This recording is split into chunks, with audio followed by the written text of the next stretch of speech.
America కాబోయే అధ్యక్షుడు Trump పెట్టుబడిదారులకు ఓ బంపర్ ఆఫర్ ప్రకటించారు. అమెరికాలో $1 బిలియన్ పెట్టుబడి పెట్టిన వారికి వేగంగా అనుమతులు మంజూరు చేస్తానని హామీ ఇచ్చారు. దీనికి సంబంధించి ట్రూత్ సోషల్ వేదికగా ట్రంప్ ఓ పోస్ట్ చేశారు.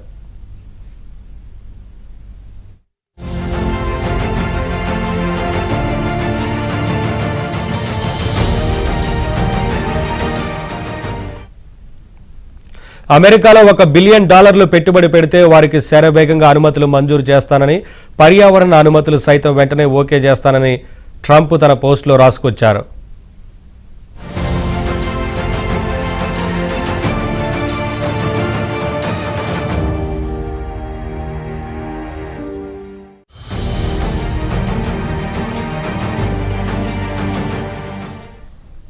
అయితే ట్రంప్ ప్రతిపాదనలను పర్యావరణ సంస్థలు తప్పుబట్టాయి. ఇది NEPA నిబంధనలను ఉల్లంఘించడమేనని చట్టవిరుద్ధమన్నాయి.